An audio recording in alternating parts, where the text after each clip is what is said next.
Third down and 20. So last Sunday, we had the last football games of the NFL season, which included the Sunday night football game number 256 between the playoff hopeful Washington football team and the nothing to play for Philadelphia Eagles. And it was a good game for most of that game, right? Up until I would say that 4th and 5 in the late in the third quarter, Eagles down 3, and they go for it. They go for it. They want to score a touchdown. Fine. It's last game of the season. You want to take the lead. You want to get some momentum for your players. I can see that. I can totally see it. They're according to the data analytics, you had a 5% better chance to win by going for it. I don't know how that makes sense in a defensive football game when you're down 3, but regardless, hey, up to you. But the next drive, they bring in Nate Sudfeld, and that got people really up in arms, and rightfully so. We had heard rumors before the game that the Eagles and Doug Peterson were going to try and get Nate in the game. And, the execution was kind of poor because at that point in the game, it's a close football game. Jalen Hurts he's not playing well, but he's making enough plays to keep you in the game. And then you bring in Nate Sudfeld randomly in the fourth quarter after you went for it on 4th and goal. It was really a head scratcher. And, that just brings the question, were the Eagles tanking that football game for a better draft pick? To be honest, I think they were. I honestly think they were. There's no way that you can argue. There is a way, but I find it very hard that you can argue the Eagles were legitimately trying to win this football game because there was really no clear plan for how they were bringing Sudfeld into the game. They just decided randomly, down 3 points with the last quarter, take it or leave it. We're just going to bring in a quarterback who hasn't played in 3 years? Yep.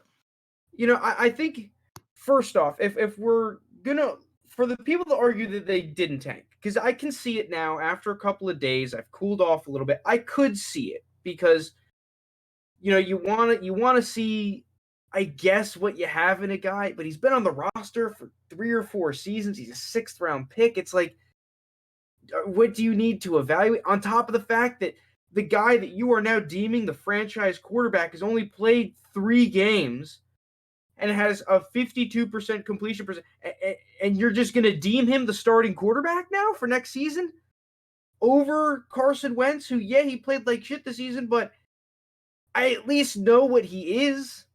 I don't think that they should bring him back, and you can't anymore because you've completely ruined that. But regardless, the jury's not out on Jalen Hurts. I think it's a little bit rash to say that he's a franchise quarterback after a handful of games, which, he beat the Saints without Drew Brees, where the Saints didn't score a point in the first half, and the Eagles still almost blew that one. I mean, you saw flashes, but you didn't see the whole picture. And it's like, if you were bringing Sudfeld into the game, why not just bring him in for a half or start him or have some sort of, okay, before the game, we are clearly announcing, hey, Nate Sudfeld is going to be playing at some point. You were just hinting at it. We're going to try and get Nate Sudfeld some snaps. Okay, cool. That didn't look like... That looked like you were forcing Nate Sudfeld some snaps. And to be honest, I really feel bad for Sudfeld for the situation that you put him in. Just, the guy hasn't played in 3 years. You're bringing him in cold in the fourth quarter up against a stud defense. Probably the best defensive line in football right now. With an Eagles offense that we all know has a ton of problems, including their dog shit offensive line. For a quarterback that cannot use his legs for the most part. If there's no one within 20 yards of him, he can. But he's not Jalen Hurts. Jalen Hurts is a mobile quarterback. Nate Sudfeld is not a mobile quarterback. He was a 6th-round pick. He is a pocket quarterback. You need an offensive line for him to succeed. So, what are the takeaways? Let's just get into the takeaways, right? What are the takeaways? It's a big fuck you to the players, to be honest. Mainly to the two quarterbacks. We already mentioned Nate Sudfeld, but also Jalen Hurts, taking him out of the game in what I believe would have been his best win if he was able to pull it out. Sunday Night Football, division rival, able to play spoiler.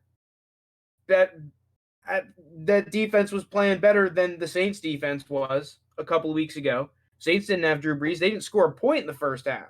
It's not an impressive win. They almost lost it. Yeah. This would have been his best win. And it's just a big fuck you to all those veteran players in the league. Let me tell you this, Steve. Imagine only a handful of years ago, if I told you right after the Eagles win the Super Bowl that we would be here now, that Carson Wentz gets 100, even the beginning of the season, Carson Wentz gets his $130 million extension, right? Everything's looking good. You're getting a bunch of guys from injury back. You still have guys like Jason Kelce and Ertz and Goddard's looking good. You pick Rager. You know, the defense is looking all right.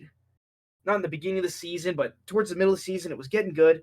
And what if I told you all of a sudden, within one season, Carson Wentz is demanding a trade. You finish last in your division with the only team with a returning head coach in a COVID year. You are now deeming Jalen Hurts as your franchise quarterback, playing 3 3/4 games, and you now have players like Miles Sanders coming out and questioning the head coach's decisions. Mm-hmm. Can you even fathom that? Like, is that not crazy? Am I the only one that's like, what the fuck happened last night? Yeah, no, especially like from the Super Bowl standpoint, because you would think the Eagles were ready to go. Like, they win the Super Bowl with Nick Foles, you get your franchise quarterback back, and you're just like, okay, we know Wentz is better than Foles. Like, we can do this, we can win it. And just the train wreck, especially this season, they've gone down. And to end on that note, it's just, I think it's disrespectful, especially the players. It's terrible for the fans, and I just think they really just sold out, you know? No, I completely agree, because I mentioned those other problems with the players and all that, but the two biggest problems I have with this are mainly just around the trust, right? Because I was a guy, I had Doug Peterson ranked as my 10th overall coach in the beginning of the season when we ranked our top 10 coaches. Howie Roseman is a general manager that, while he's been a little bit shaky with his draft picks, I like the guy. I thought he was a good guy to lead the Eagles, right? Jeffrey Lurie, their owner, I thought was one of the better owners in the league. I really thought that this Eagles organization was set up for success with their management. But the big problem is, and I don't think it's as much incompetence from their management as it is just a bad decision. People make mistakes, and I think this is a big mistake in that it took years, right, for this organization and this team to build up this trust with the football team, to get the culture to where it is. And that's through practicing what you preach. Preaching to the players, hey, play to the last minute. Play all 60 minutes of the football game. Give me everything you got. You have to buy in. Well, the staff this past game just said, oh, we don't have to do that. Just you guys have to do that. We don't have to buy in for every game. We don't have to play all 60 minutes.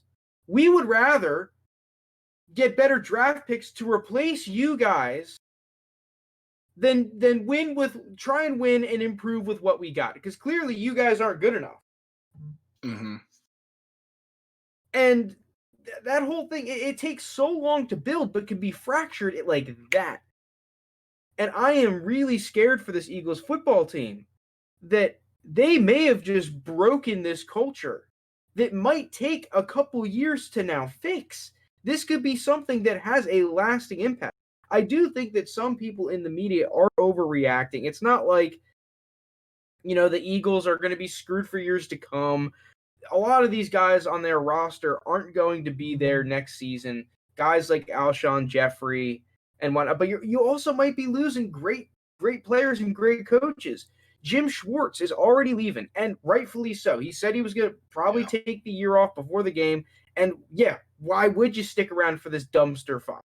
Your Mhm. defense is playing well, but you're losing games. Screw that. I wouldn't stick around either. And it's like the last thing is, so from losing, you move up from 9 to 6. You gain on the Jimmy Johnson trade value chart that a whole lot of people have popularized now. You gain about the 64th or 65th pick in the draft in terms of value from moving up from 9 to 6 and moving up your second round pick and the other picks that they have. You gain about a late second, very early third. But at what cost? Is it really worth losing or potentially losing? I'm not going to say losing because I doubt they're actually going to just straight up lose the locker room. But you're not going to have that trust that you would have had otherwise. I think that after that game, players will not look at this management the same. They'll still buy in. But are they going to Mm. buy in at just 90% or are they going to buy in at 110% like you really need? And then you just Yeah. look at their previous draft success too. Uh, Marcus Smith 2014, Nelson Aguilar 2015, Wentz in 2016. The only Pro Bowler, All Pro caliber player they've really taken in the first round of the past 6 seasons. Derek Barnett, decent player. You traded out of 2018 that was Lamar Jackson. Andre Dillard, who I like, but he hasn't played in 2019, and Rager in 2020. Maybe it's not about the picks, and it's about the coaching and development and the guys that you have now. Yeah, I mean, that's a good point because we look at their Super Bowl team, how much of them were from like Peterson's and that staff, like picking the players, and more just like from previous and free agent signings. It's not like they're hauling in these talents and competing. And I just can't get over like going back to Jalen Hurts. You take this guy in the second round pick, you bench Wentz to start him to see what he's got. Fair point, right? And ultimately, if you believe in this guy, why are you benching him late? I don't care if you want to see what you have in Nate Sudfeld. I think that's an excuse. I think they only said that just to just say, like, at some point in this game, we're going to throw the game because we're not going to win with Nate Sudfeld. You know what you have in Nate Sudfeld. Like he's 6th round pick. You've seen him in practice. He hasn't played in a while. There's no way this guy's going to come in here and light it up and be like, make you question, is this our guy? I can tell you right now, I could have told you when he was drafted, he would never play. He would play like 2 games in his career, barring injury. And I just can't get over that. And it comes back to the trust things with the players. Like Miles Sanders says he didn't agree with benching Jalen Hurts, and Miles Sanders I feel like was very undervalued this year. He was banged up, but didn't really was able to utilize his talent just because of how bad the offense was. And I really think this offseason the coaching staff has to take a look because, like, yeah, if they truly tanked, which I think they did, they succeeded by getting the 6th pick. But like you look at the players they're going to be picking, like I could if I got picked by the Eagles, I could kind of think to myself would be like, well, yeah, I just got picked here, but can I trust them? I mean, is this a franchise I can truly trust and win games with if worse comes to shove, like they're ready to ship you off and bench you, you know? And I think that's up for question too. Yeah, this was not a team resting their starters for the playoffs Hmm. because even those teams try to win games. This is not Greg Williams calling a zero blitz at the end of the game because he was held accountable. See a single Eagles coach that was fired after this game. This was a tank job, and this was a tank job at the expense of the players playing. the first time we have ever seen this. We have always seen GMs tank. We've always seen players being held out that could play, right? But we have Mhm. never seen a coach actively make decisions without winning in mind. And if they did make that, like Greg Williams, where he had his ego over winning, he's fired that day. Literally 30 minutes after the game, 15 minutes after the game, he was canned. He was And held I accountable. And the thing about the tank job, if like you do it on Sunday Night Football, everybody's watching. Like everybody wants to see if the football team wins this game and gets in. That you do it on national TV, yeah, it's going to get blown out. Like I don't know if it gets the same media attraction if it happens on like 1 o'clock. But like, I feel like if the whole world's watching, everybody's gonna pick up really quick, and I just wouldn't do it. Like I'm also been the kind of guy like just it doesn't matter if I'm 0 and 15 or 15 and 0. I'm gonna try to win the damn game. Like, but clearly to them, they don't care. And I mean, I really has Peterson like came out and said anything other than like it was all part of the No, plan? he's Like not the going to. Because if you admit to tanking, then Roger Goodell's going to be knocking at your door and wanting draft picks. Um, yeah. yeah, the only way that I would advocate for tanking is if you're a team that both needs a new quarterback and a new coach. Because Hmm. by say for example this draft, if you're the Jets and you tank and get the number 1 overall pick, you're going to can your coaching staff anyway. Every single one of those guys is going to be gone. Half the Hmm. roster is going to be gone, over half the roster in 2 years. So by tanking, you get in theory, you have a more attractive head coaching landing spot, which will impact your organization for years to come.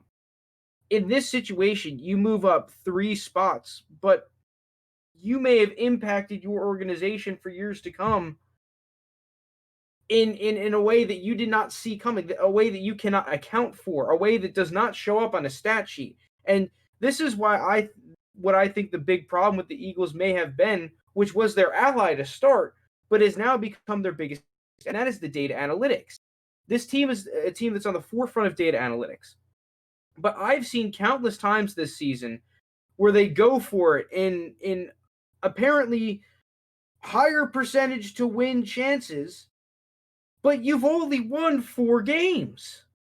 Hmm. Don't give me this. Maybe in the long run, but this is a season to season league. This is a game to game league. You make decisions to win football games. I don't care about 100 simulations. Winning, going for it on 4th and 5 against one of the league's top pass defenses with your offense, your terrible offensive line. They're top 6 in pressures allowed per drop back. You have a quarterback who's played 3 games. You have a slew of receivers that are dog shit. Quez Yeah. Watkins, JJ Arcega-Whiteside, John Hightower, a bunch of nobodies. And is the computer taking this into account? And at the same time, if we talk about the tank in general, yeah, the computer sees the value in moving up in slots. It's going to point to that same Jimmy Johnson trade chart and say, hey, we just gained a late second round pick from this. Like, why wouldn't we do it? Well, is your algorithm taking into account the trust that you may have lost with your players?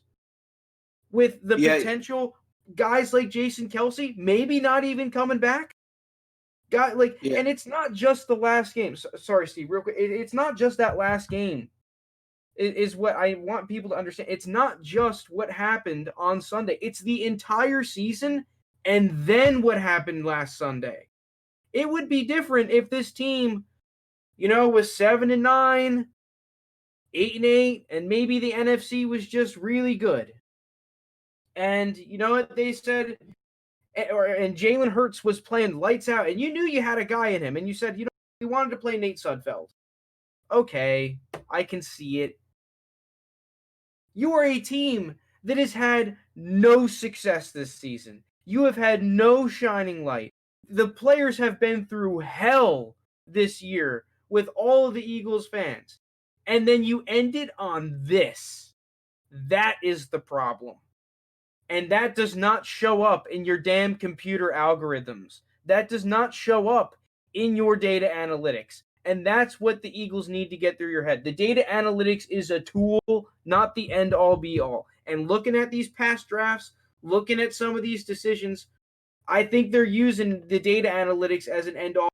And I also don't think it's all on Doug Peterson. I think that Howie Roseman and Jeffrey Lurie have their hand in this pot stirring it, and it's at the expense of Doug Peterson and the players.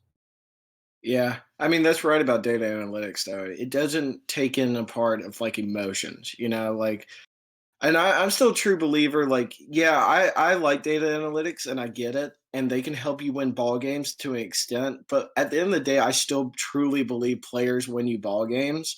And if you're like scouting these like, I mean, if you just have had no recent like good results in the draft, maybe besides Jalen Hurts and books not Alan Rieger yet either, but And Sanders, you got to give him credit for and Sanders. Sanders.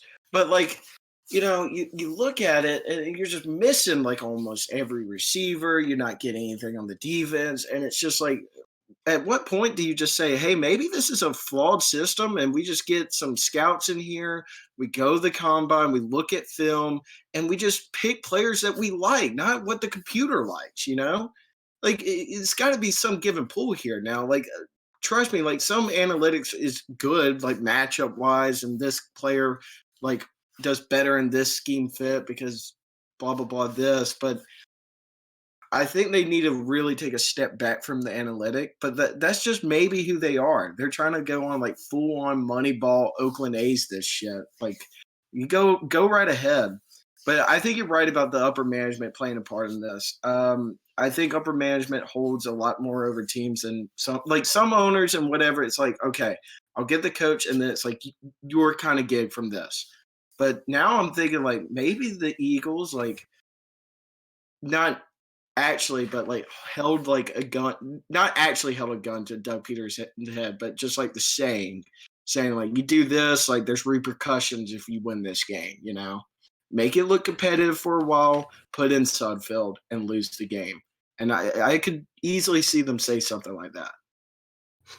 Yeah, I don't know. It's just I like you. I like data analytics. I'm actually trying to learn it right now, which is kind of ironic. It's just there's never a steadfast rule for something like the draft. You're like you said, these are humans, not just football players. At the end of the day, there's no computer that is able to fully take that into it now. Yeah. And until then, the data analytics are a tool. Once you think that you're smarter than everyone else and that you have something figured out that everyone else doesn't, you may That's when need you to get look in beat. the mirror. Yeah, Because that's when you everyone's, start getting beat. like the coaches say, everyone's got a pencil. And that basically means when you figure something out, everyone else can figure something out too. Everyone's got a pencil. It's the same thing for management and for data analytics and all that jazz. Everyone's got I a damn mean, computer nowadays.